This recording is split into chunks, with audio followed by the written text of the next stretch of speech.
You recorded? Yeah. Yeah? Yeah. Well, I'm going to do what I'm asking everybody else to do, although I'm not very comfortable on camera. But anyway.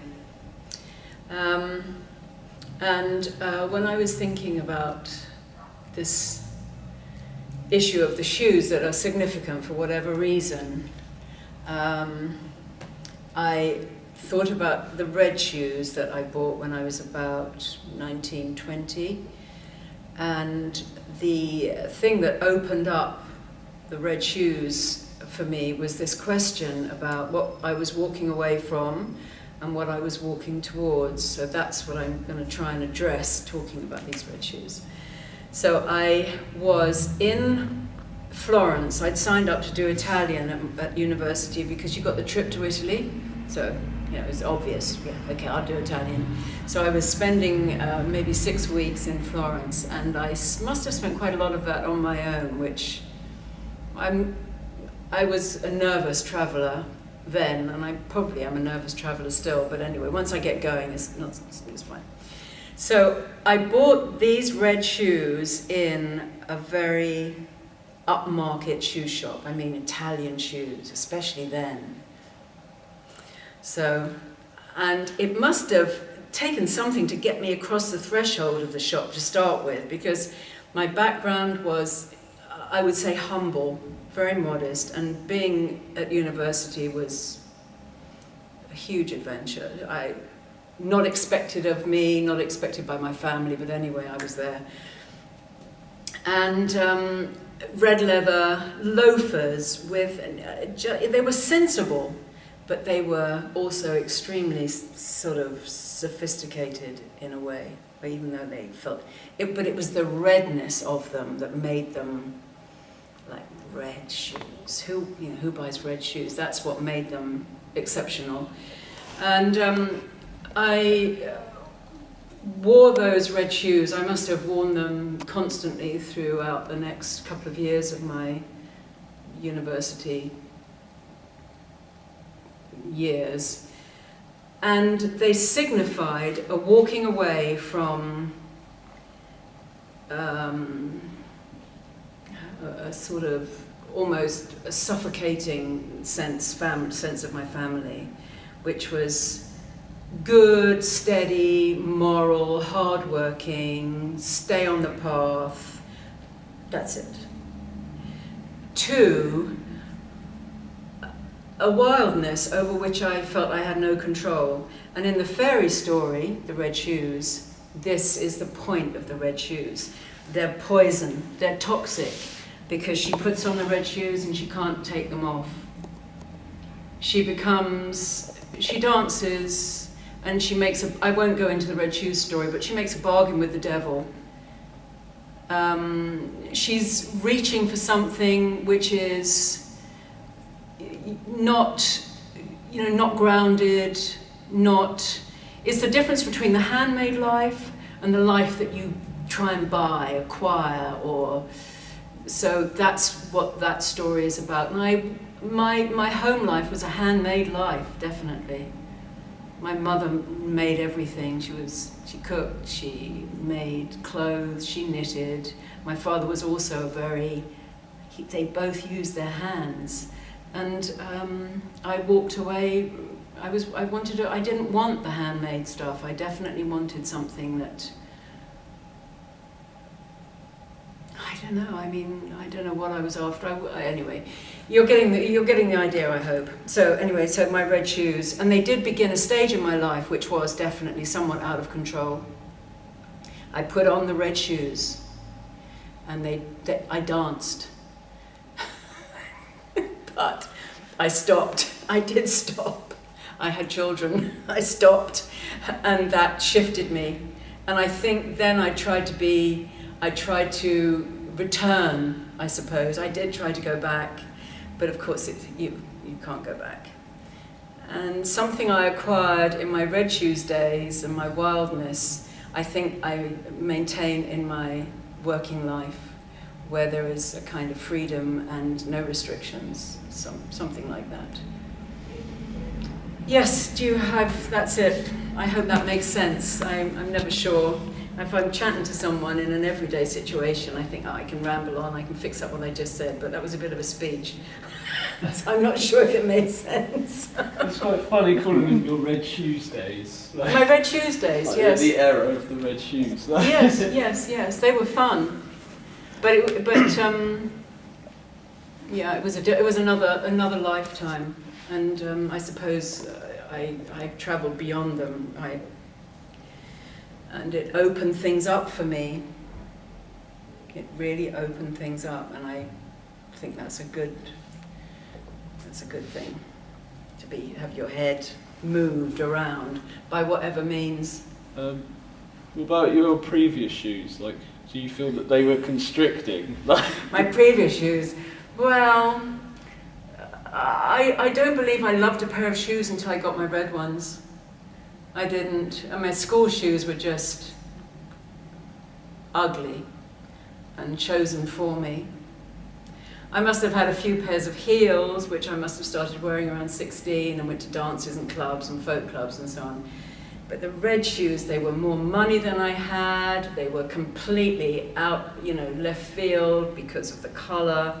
And they came from the most fabulous shop, in which I, so everything else was very ordinary and mundane until that point. Do you think your previous lifestyle made you aspire for things that were kind of out of your reach? Yes, I do, because I was bored. I was incredibly bored. Everything. Everything. Bored. Oh, God. Yeah.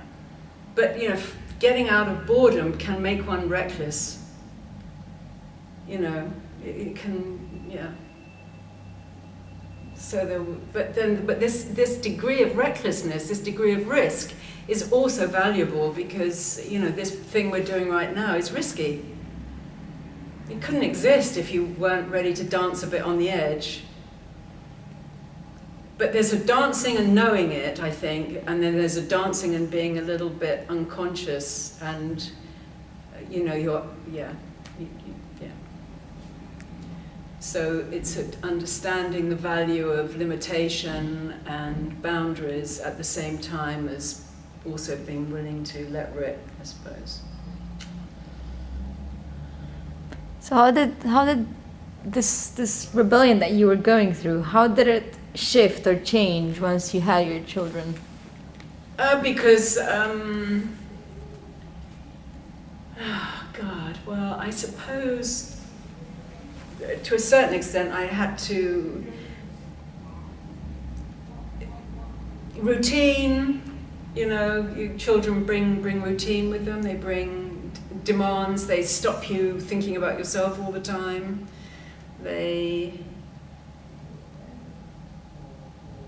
I think I found that quite difficult, actually. I imagined that I was a very good mother because I had quite good mothering in some ways, and I thought I know how to be a good mother because I have experienced it. But there was something, the red shoes were following me a little bit. Because I still got pulled off and I couldn't entirely return to. I mean, I've never had a regular life ever, not really. Don't think I could do it. But I tried. Because one loves one's children, they arrive and they pull something completely different out of you. So that's what the change was. That was what the change was. Yes. I mean, you give up certain behaviours, I stopped indulging in drink and drugs. That was that. So, do you think that you will ever go back again to the reckless behavior at one point?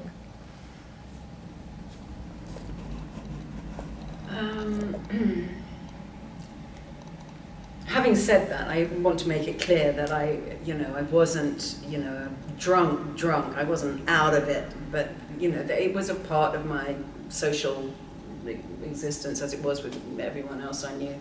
Do I think I would ever go? No, no, no. I don't know. Who knows? The environment changes, the situation changes.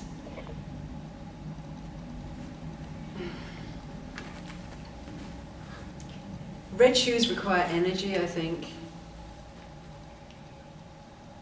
I think you start to look rather ridiculous, like Mick Jagger. Can't get it, you know, think of him as someone who's... But I don't know, intoxication is a difficult thing to manage. Being intoxicated by, I don't know, romantically intoxicated, I don't see that happening again. Passion is such a valuable commodity, isn't it? It's such an important quality, passion for anything. You know, it's really can move,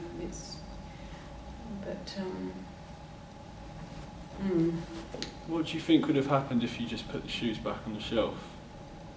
Where would you be now?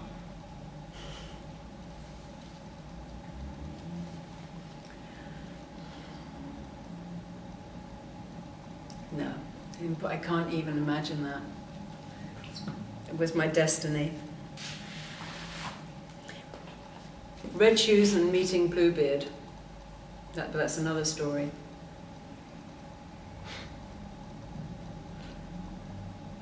Yeah, look, you can't, you know, it's just, that guy who came in and said, you know, what's done cannot be undone. You can't even imagine not doing it, I can't. It was really in me, and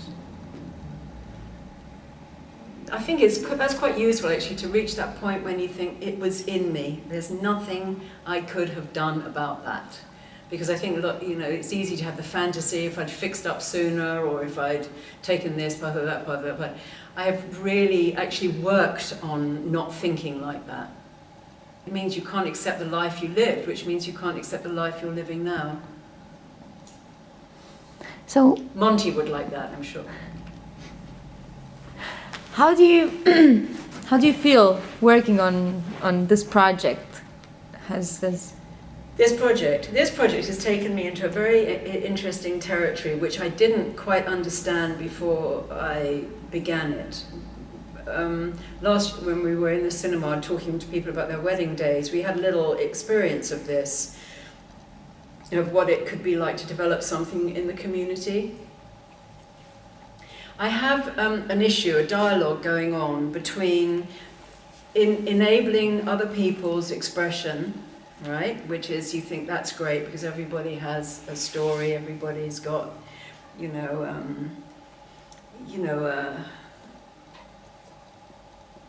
sharing, I don't know, something. So I love talking to people.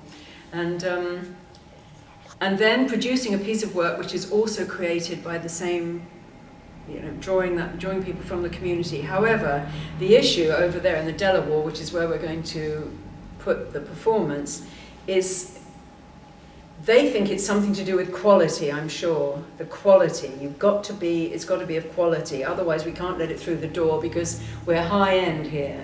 We've got to make sure that everything's passed the test or whatever that might be. So I think there is this very interesting abrasiveness between wanting the raw material but presenting it in such a way as there can be no mistaking the excellence of the effort. And that's where I'm interested right now. I see so much which is produced, which is of so little value and so little meaning, that I would like people's struggle, their personal struggle for meaning, to be included, however low-key, just a simple thing of a journey.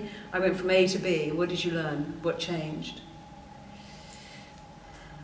Anyway, I think what I'm doing now is because of trying to find common ground, not trying to raise myself above it and be different and special, which was a part of my early life as an actor. You want to be different, you have to be different, you have to be special. You've got to want people to look at you more than they're looking at anybody else. And me, not her, me. Yeah, because that's where the money is. You know, where your attention, yes, him. And I'd like to think that I'd grown up a bit more than that, and I didn't have that big need going on. That big need to,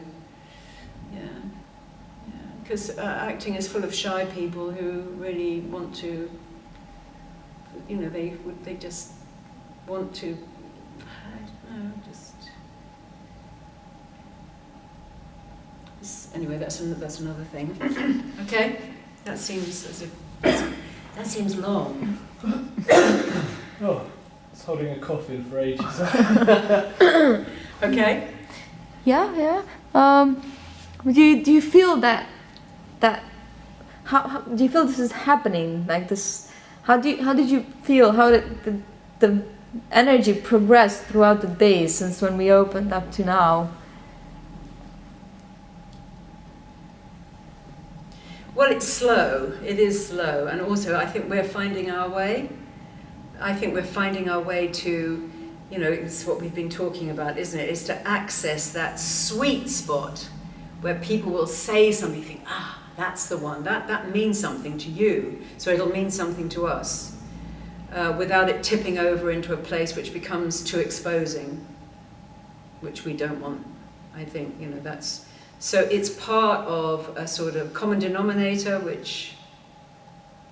but then you have to have these points which are dramatic, you know, a little bit of drama, a little poetry, you know, the essence of something. That's gonna, I don't know whether we've got that or not. I think we probably have. But that's that other thing I was talking about between having stories and contributions, and then sort of making the magic, you know, putting it all together in a spell, which will bring it up into something which people say, I recognize it, but also it's special. You know, there's also some, you know, it's you know, it's not just like soap opera. It's got a, I don't know if we can do that, but that's what I require of drama. You know, I want that moment of, it's got to have that as well. Because life is really full of, but we don't notice enough and we don't experience it enough. So the drama takes all of that ordinariness and says, actually, what you're doing is extraordinary. It's a miracle. You left misery and you tried to get up a mountain, but you needed help. I find that very moving. So it's the poetry of everyday life, really. I think that's what we're after. The last thing that I wanted to ask, if you would say something, if this, for example, would go on the film that we're making, if you would say something to address the people looking at the film, what would you say? Thank you. I don't know. No. What would I say?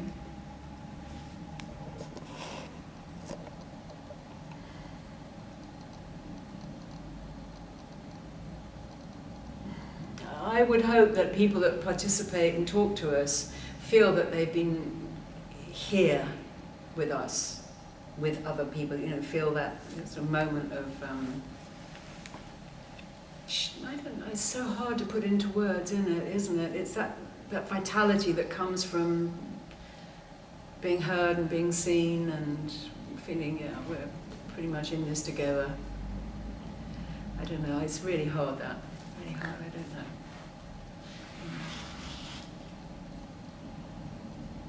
I do like it when people are very sort of like carried just momentarily out of their everyday consciousness. Momentarily, you know, like you'd call it a religious experience, except it's not based in religion. Just that little moment when they're... It's a kind of intensity, I suppose, which is what comes back to the red shoes. The red shoes bring intensity. And I suppose if I'm addicted to anything, it would be that. I like intense moments. That's it. Whether it's on stage or on film. Yeah. They are easier to come by when you're young because everything's new when you're young. I've talked to my friend a bit about that, who's a similar age. You know, that why do those moments get less and less? It's because you're repeating yourself. You know, by a certain stage in life, obviously it feels like you're on the repeat button a bit. But when you're young, you know, the first time you see this movie, the first time you watch that actor, the first time you hear that piece of music, the first time you whatever, and then of course older you're, you know, seeking, it's not exactly sensation seeking, but I think that's what happens to people as they get older. They lose that freshness, that ability to open to the new and the fresh and be renewed or appalled. I've talked a lot, guys. Yeah. Okay? Yeah, Yeah, you've got plenty now. You sure have. Yeah. Is that all right then? Yeah? For the red shoes? It's perfect.